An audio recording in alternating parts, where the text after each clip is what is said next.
Who threw the first brick at Stonewall? It was a trans woman. We've been there at the fight from the beginning. We've always been there. We're people today. We were people yesterday. We were people in the 70s. We will be people 20 years from now. We deserve rights and equality now. And the 14th Amendment protects all of us. That's what we're saying.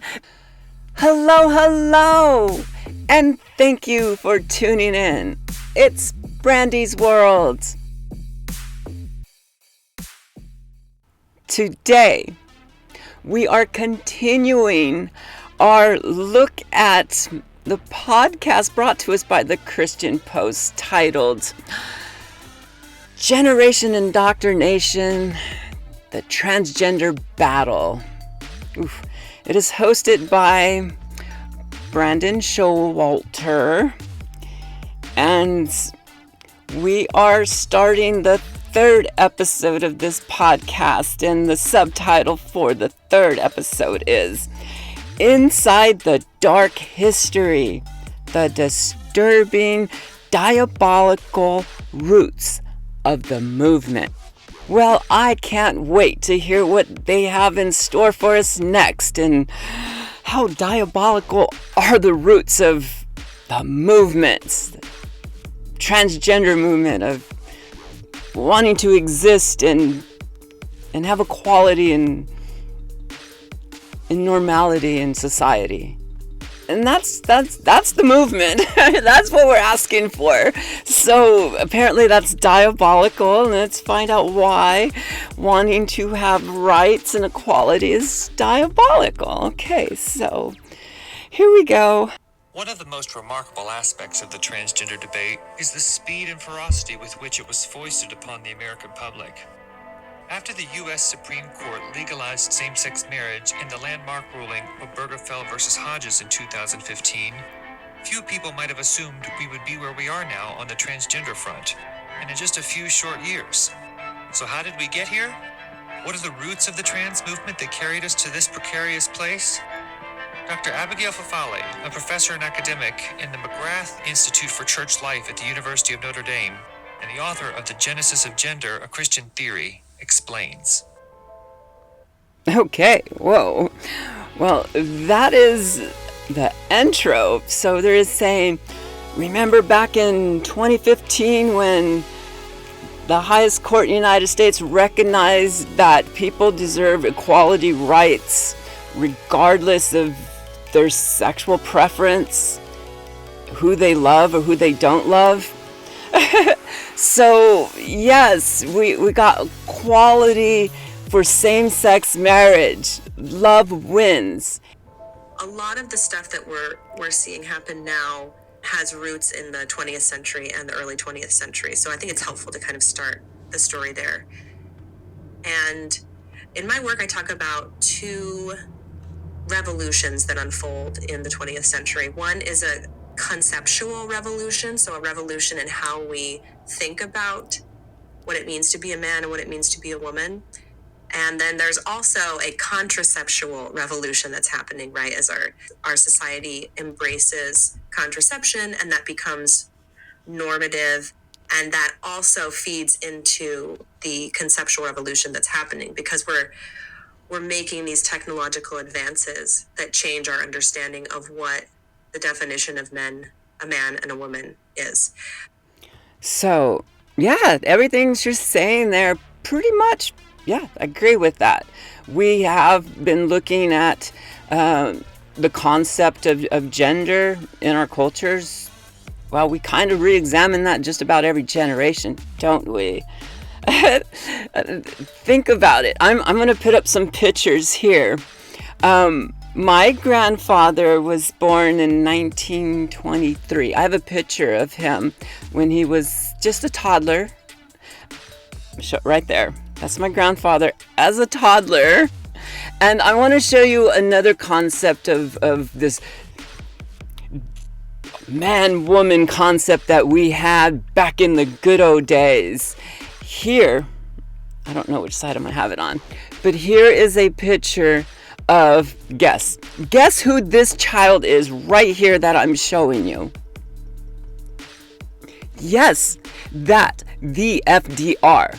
That is Franklin Delano Roosevelt. We didn't have a harsh concept of gender for little kids back in those days. 2 generations beyond that, now we get very angry as a society if a little boy is dressed in a dress, a little girl is not in a dress or whatever. We think there's rigid hard lines to gender. There's not. And they're saying that it's a concept. Gender is a concept. And this lady seems to grasp that. I think she doesn't like the concepts that we are trying to unfold here in our society. And that's where the battle is. Yes, gender identity and gender expression and gender performance are all constructs, are all cultural constructs. Is feminine clothing what is masculine clothing, and we mold it around. And it will shift and adjust throughout every generation, because that's what cultures do. Cultures adjust and cultures bend and mold. So, yes, I'm agreeing with this lady thus far. So on the conceptual side, I tend to start with Simone de Beauvoir. So she wrote The Second Sex in 1949.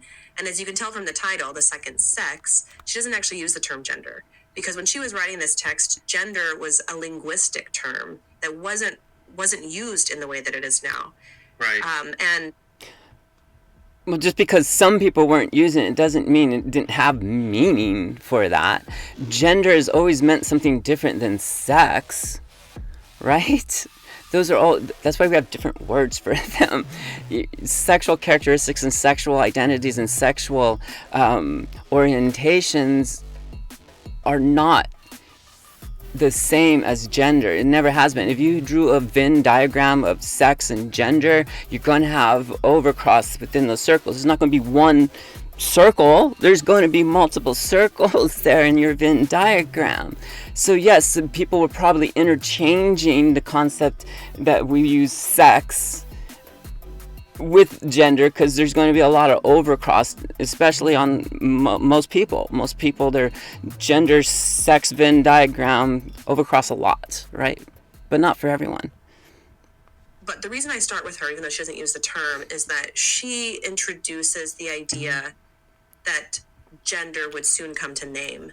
And that idea is in her famous line, "One is not born, but rather becomes a woman." So in her work, The Second Sex, she's making a distinction.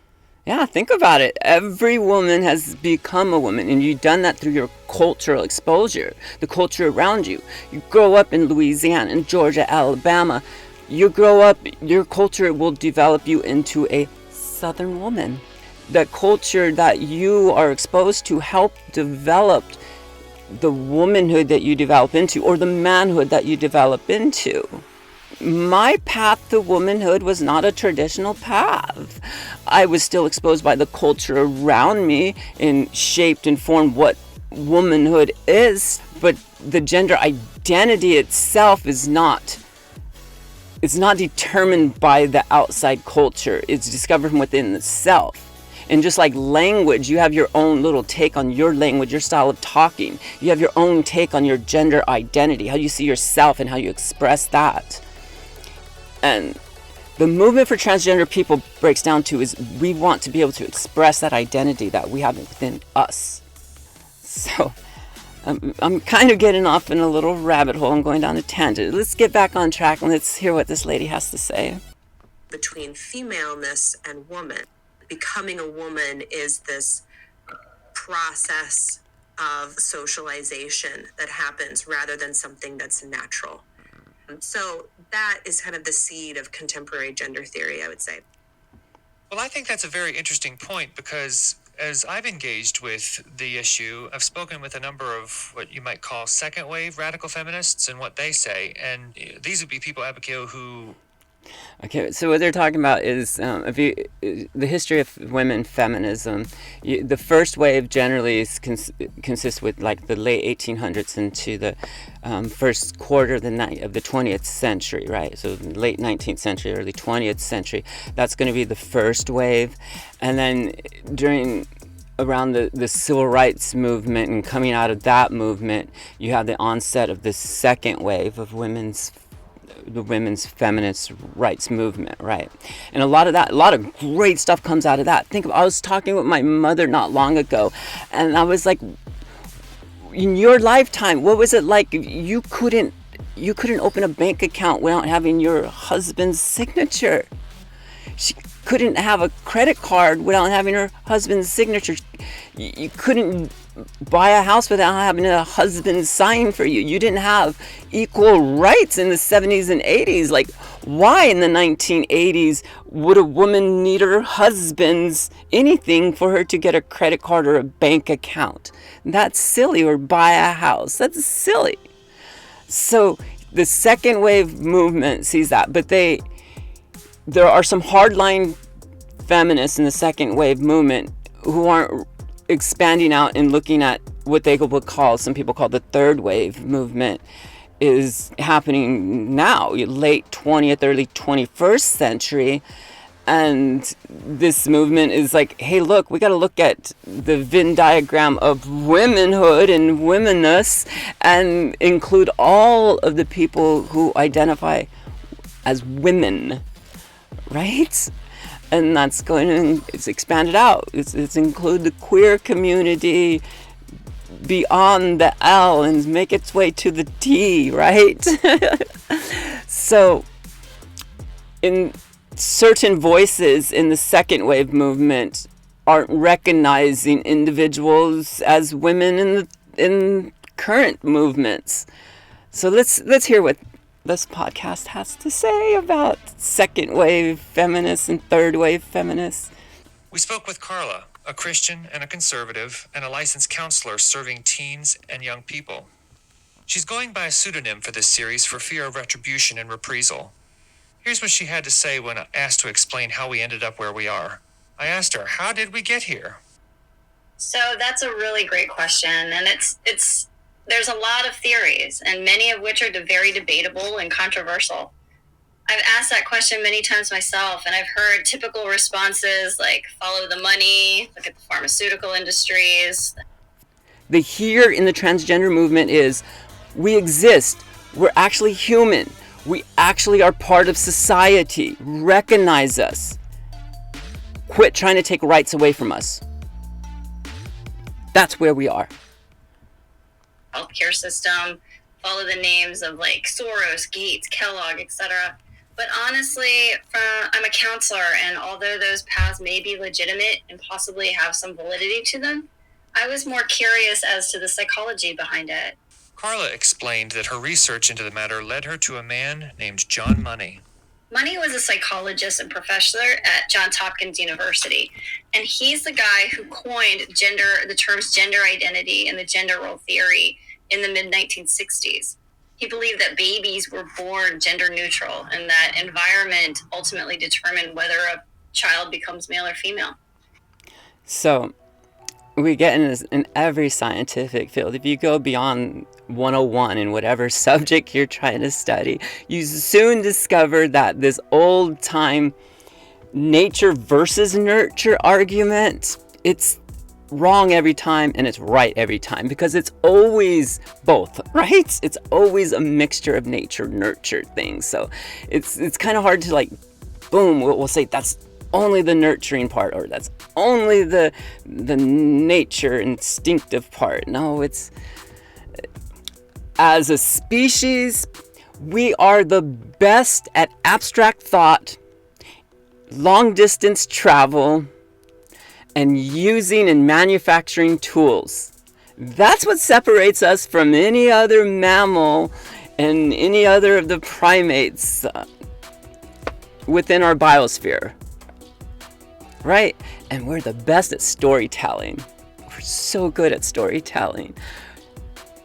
But that's what we are. And the naturalness of being a storytelling primate, and culture is how we tell each other stories and how we hang on to traditions and rites and rituals and stories. That is part of us as well. So the nature nurture, we are naturally storytellers. We are naturally going to form the culture.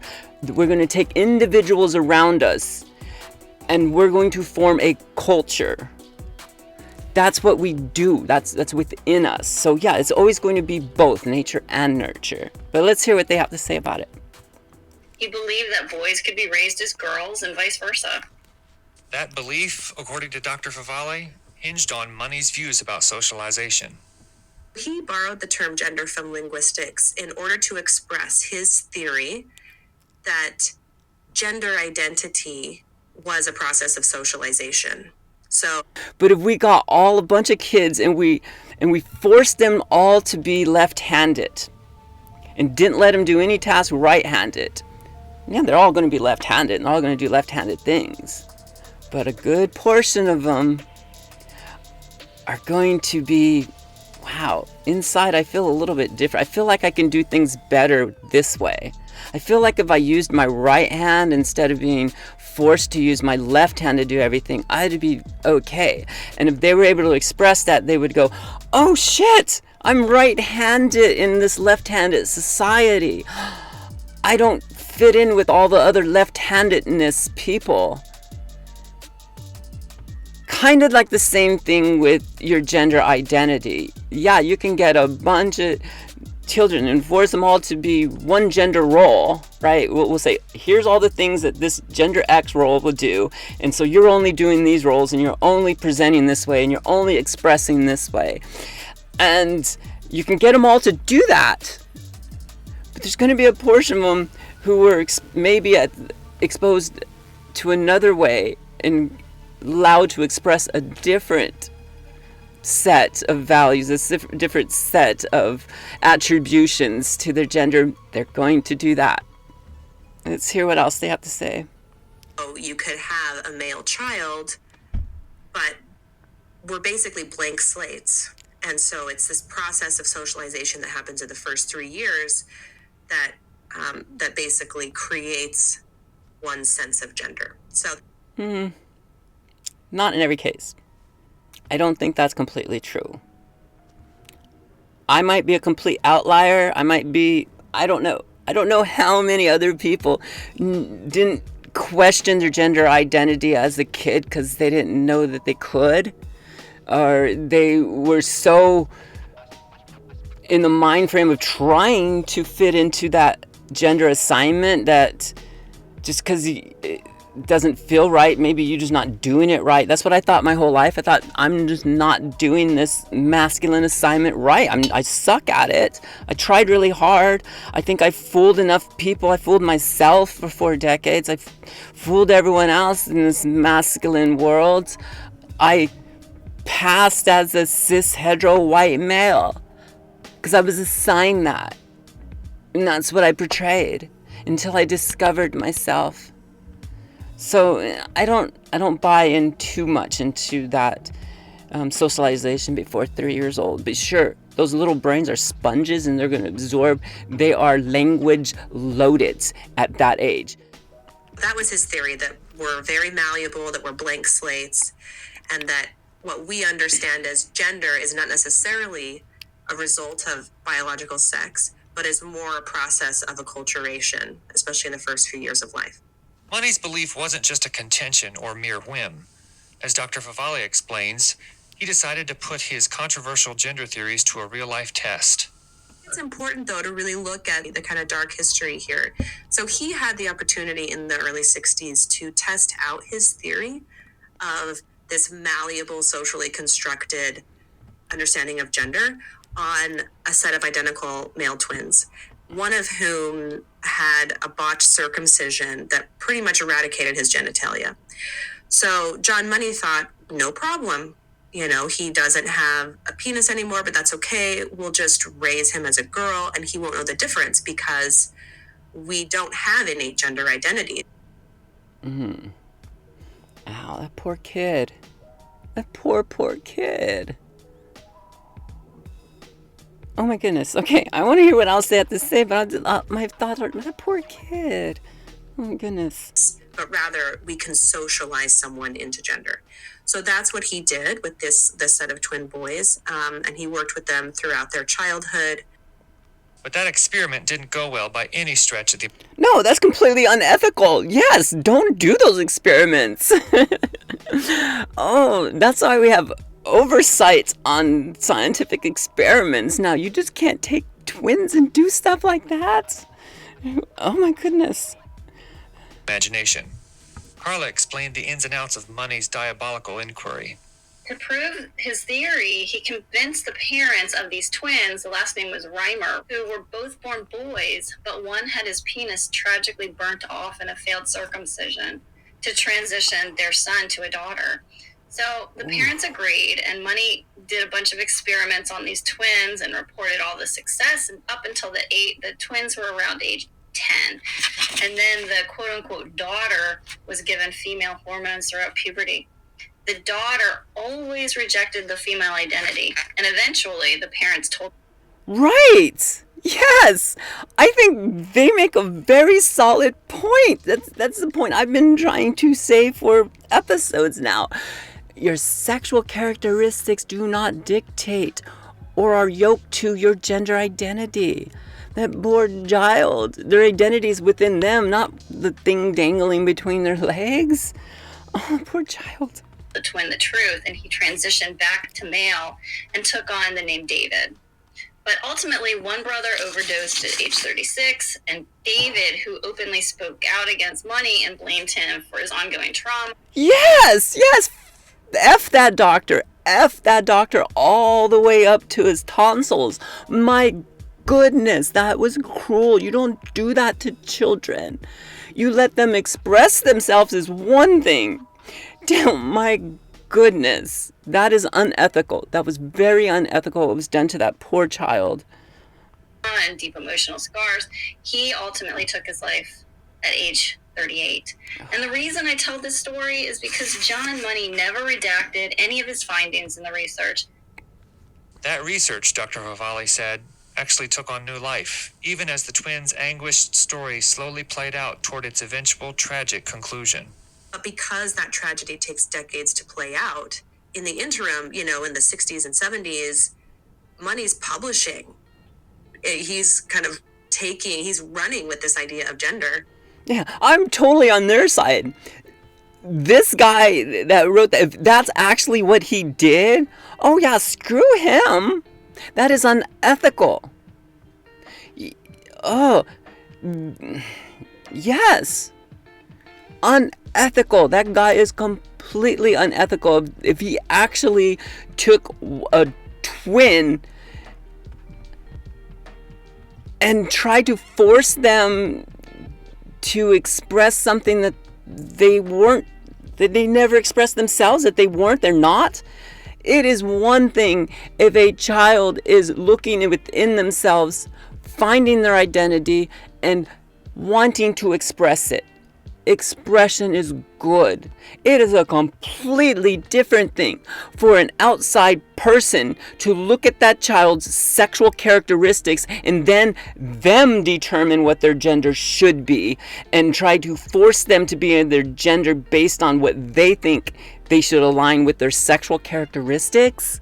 No, that is completely backwards and unethical. And it quickly takes hold in feminist theory and the social sciences and humanities, even though that experiment behind this understanding ends up being a catastrophic failure. So the second wave of feminism in the late 60s and 70s, second wave feminists take this idea of gender and they develop what's often called the sex-gender split, where you have biological sex, so femaleness, but then gender is the... See, I think they're making a false equation there. because they're saying sex and then they're equating sexual characteristics or sex hormones or whatever to femaleness. I think the femaleness, the equality to get to that would have to be with the gender identity, the innateness within you. That inner identity would be on the equal grounds with the label of the feminine, the womanness or the feminine, right? Let's hear what else they have to say. Kind of social expression or norms that are attached to biological sex, and those are socially constructed. Those can vary from culture to culture and time to time and are somewhat arbitrary. And this terminology was really prevalent. I mean, when I began my feminist studies, this is what gender meant. You have sex is biology, gender is culture. And you still have people who use the terms in those ways. Then things take an interesting turn in the late 80s and early 90s through the work of philosopher Judith Butler. And Judith Butler was the first one to really argue that not only is gender a social construct, but sex itself, our understanding of biological sex, maleness and femaleness, is also a social construct. So she's the first one to really take this step of radical social construction, I would say. Radical social construction. Do you know what radical means? It means grabbing things by the roots and uprooting them. Yeah, radical. Reach down and grab those roots and pull them up. I like to think radically. Let's pull up those roots of bad thinking. Let's pull up those roots of inequality. Let's pull up those roots of discrimination based on status of identity. Her philosophical project is all about denaturalizing any concepts that we see as natural or normal. So she's pretty radically anti-realist. She's coming from the... No, that is twisting words. Culture is natural. Try to picture a group of humans who don't have a culture. Humans don't exist without culture. Culture is natural for us. Culture is natural for most primates. Culture is natural for most mammalian species. We have culture. We naturally develop culture. To say that, yes, it's a social and cultural construct, the way that we frame sexual identities and the way we frame gender identities. That is a cultural and social construct. Yes, absolutely. To say it's not natural is wrong. That is natural for us to do that. We are naturally, culturally evolved creatures. Position that any human attempt to create meaning and to impose causation on the brute facts of the world is an exercise of social and linguistic power. So her work, I think, has been really influential. So I think her ideas have trickled down. I call it trickle down Judith Butler. They've trickled down into popular culture. Most people who go through a college education now eventually will be in a class where they read some Butler, usually early Butler, her idea of gender as a performance. God, I barely remember her. Whatever. I don't think she's that influential in my college studies. You read a little bit of Judith Butler, but I studied anthropology and barely remember much of her. Fast forward to where we are, 2021, 2022, whatever year it is. When you hear people talk about, I am a female, even though I have a male body. It's kind of loaded language, a little bit. Do I have a male body? I don't think I have a male body. Is it male body based on how someone else reads it? Am I fortunate and privileged because my body doesn't look like someone would read immediately as man? I don't know. I don't know what it means to be a man. That's just something we label. Like, I label my body a female body because inside of me I'm female. Does that make sense? I can only control so much of my outside body. I'm working hard on it, but I can only control so much of it. Doesn't mean that someone else gets to label what my body is. It's my body. I get to label it. They're not making some radical anti-realist claim. They're not saying, well, sex and gender are social constructs, so I might as well identify with whatever seems to fit me, right? But they're making what they believe is like a very realist claim. Like, no. Like you wake up one day, whatever seems to fit me. That is just discovering your identity is just, it was a whim or whatever. My gender identity is real. It's intrinsic. It's innate. It's unchanging. To the point where the body is what has to change. Yes. Because this inner sense of self is so real. Yes. So Yes. Your handedness is so real. Your innate identity within you is so real. These are real things. They're natural and they're real. Yes. I call this gender identity theory. And I think gender identity theory and then gender theory in the mode of Judith Butler actually have some very real tensions and contradictions between them. But nonetheless, I think Butler's concepts have paved the way for gender identity theory to take hold because she has denaturalized the understanding of biological sex. A deep irony. So I disagree. I don't think she denaturalized. I think that she has a narrow view of what is natural and what is unnatural. Is it unnatural to not have a culture? Can you be a natural human and not have culture? Every human has culture. Every human is raised within a culture. And their culture is going to be a little different than a different culture at a different location. Location and time and environment and people shift and change culture. It's all fluid. Culture is fluid. And the boundaries of how we express the innateness within us is concepts and culture.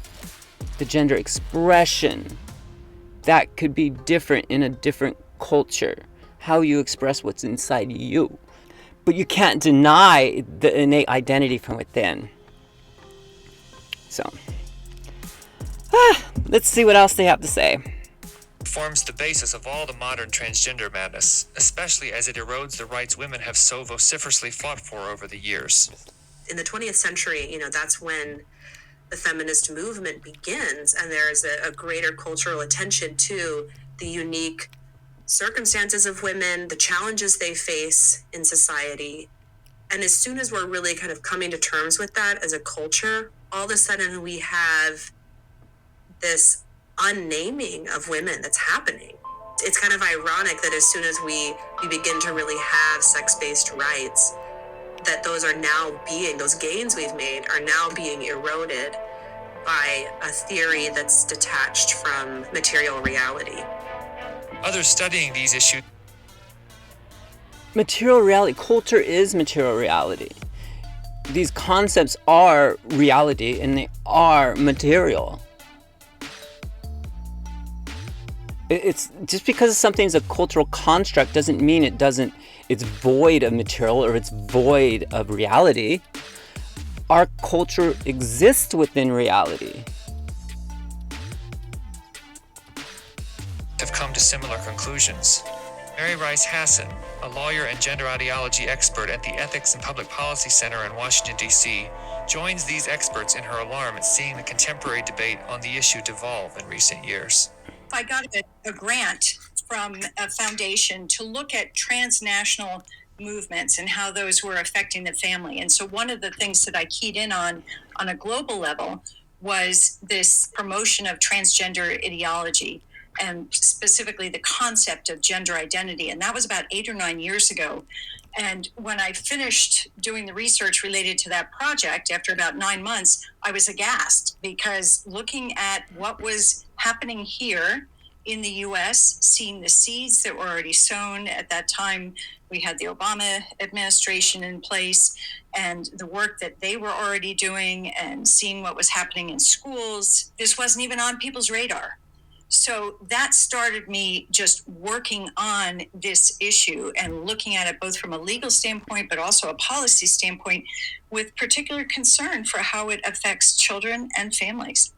Mary said the most shocking piece of the puzzle was how compromised schools have become. So a number of years ago, in 2018, actually, I co-authored a book that's called Get Out Now, Why You Should Pull Your Child from Public Schools Before It's Too Late. But the first 3 chapters... Oh, why are they always trying to break down the public schools? It puts so many children at disadvantage if they don't have access to good public schools.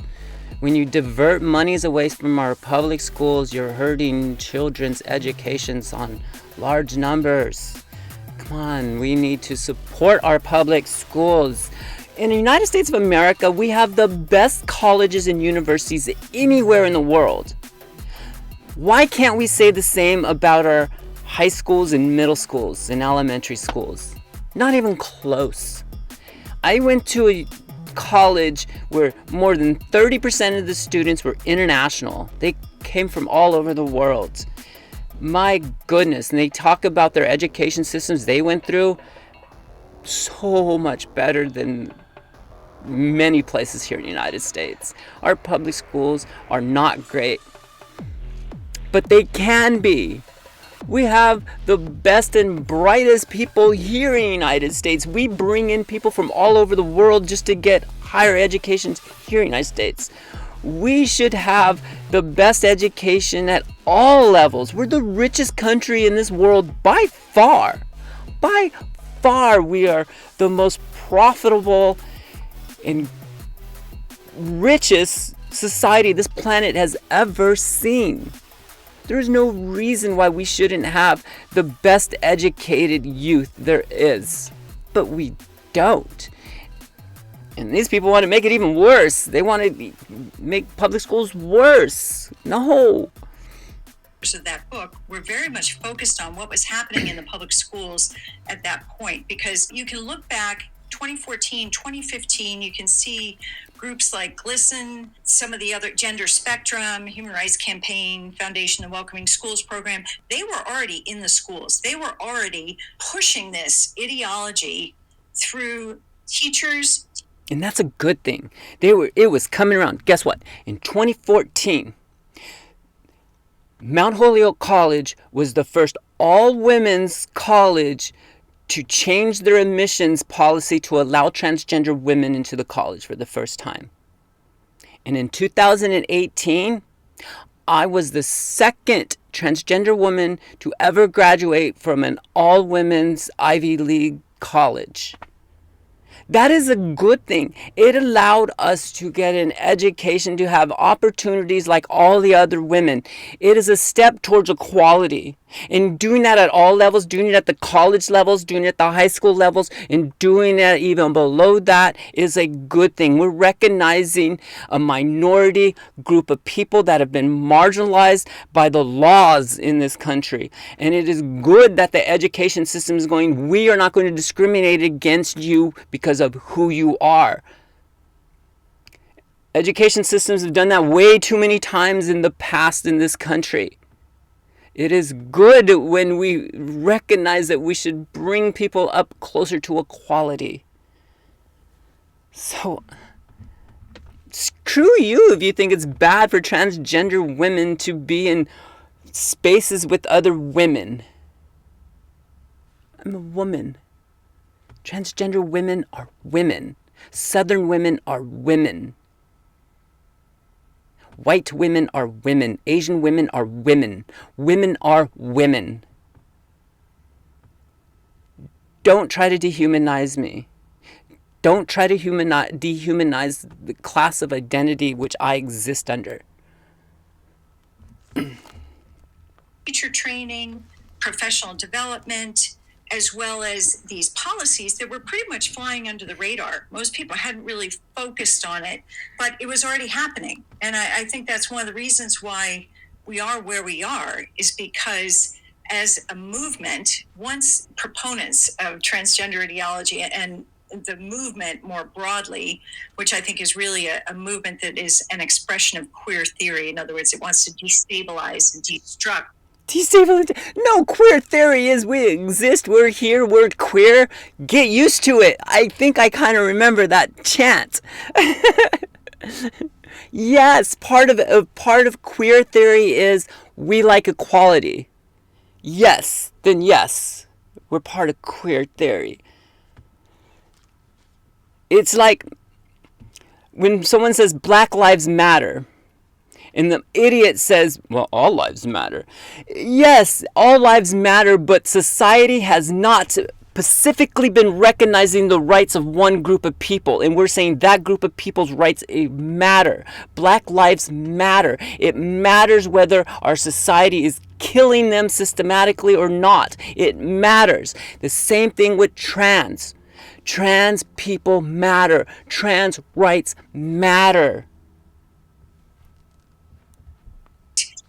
Everything about normalcy and natural marriage and even just identity, everything has to be transgressed and turned upside down. All of that, once Obergefell came down in 2015, the deal that was struck between the transgender groups and the activists who were very much about queer theory was that, all right, we were backing you. Now you've got same-sex marriage. It's our turn. Yep. So the T was added to the LGB because... Oh, the T was already there. You don't have the LGB without the T. The T was on the front lines, civil rights movements. The T was on the front lines at Stonewall. Who threw the first brick at Stonewall? It was a trans woman. We've been there at the fight from the beginning. We've always been there. Trans women have always been around. They were sort of, in some respects, kept under wraps. And that was one of the complaints of the transgender movement and the activists, that they felt like they were not being embraced by the larger movement. And they wanted to be front and center and have their chance to have their agenda pushed forward. So it was very... Agreed. Yes, absolutely. I felt that myself in 2015 when, yes, the right to marry. Yes, I was like, we're grabbing those coattails and we're going right through on this movement. It feels like those coattails were cut off and no one was there to pull us back into the fold. We are left out to hang. And now we got people like these people who are trying to silence our voices, who are trying to keep us down. We don't need those coattails to hang on to because human rights are human rights. Transgender people are humans who deserve human rights. I'm an American citizen. I deserve American citizen privileges. The 14th Amendment states that. Very much a trade-off, very much a deal. And that's why after Obergefell came down and said that same-sex marriage could no longer be prohibited, that people had a constitutional right to same-sex marriage, it seemed like it flipped overnight to pushing trans ideology. She went on to emphasize. Didn't flip overnight. We're like, yes, now let's recognize these other human rights. If we're opening up the 14th Amendment and we're saying, oh yes, all of the people, all of the citizens, if we can persecute the citizens, if they can go through our jurisdiction courts, if we can try them for crimes, we should give them the rights to be a citizen as well. If you are naturalized, if you were born in this country, you're American citizens, you deserve and you have the right to the 14th Amendment. That is for you as a citizen. All of us citizens, including trans people. So when we say quit discriminating against us, because the 14th Amendment also protects us, not just the gay people, but also the T, not just the L and the B and the G, include the T, include all of the letters, because we're all citizens and the 14th Amendment protects all of us. That's what we're saying. That's what we're saying. Wait a minute. How can we go? We push through this on the 14th Amendment, but we're just going to ignore the 14th Amendment when it comes to trans people? Doesn't work that way. That's not the way the Constitution of these United States works. It is designed, and specifically that 14th Amendment is designed so you don't have a majority of bigoted people holding down a minority group like transgender people. 14th Amendment is there for us. So yes, we should be pulled right through. Size an important reality. Transgender activists were setting the stage well before gay marriage legalization, with the continued spread of the ideology flowing from those earlier steps. The message I would want to convey here is that this was well in the works before then. Certainly the agenda that was set by the trans activists has been going on since the late 70s, but it was always seen as fringe. But there was a political trade-off, and it was once Obergefell came down and same-sex marriage was sort of done and delivered, then it was all about trans rights, and now it was their time. That sounds familiar. You know what else had a deal like that? Back when they wrote that 14th Amendment and the 13th Amendment. Back when we were like, hey, it really sucks to own human beings. No one should ever do that. In fact, those human beings that were being owned, they're human beings and they are afforded all the rights that any other human being in this country is given. So let's give them all back to those people because they deserved them all along and they were denied them. So yes, so when our African American black population in this country started to break through and get those rights, you know who else was there fighting for the rights to vote, fighting the rights for equality? Was women. The first wave, as so to say. And the first wave was like, yo, it's the 1870s, I think, or 1860s. It's the late 1800s. We should get the right to vote too. We should have these rights. And they said, calm down, women.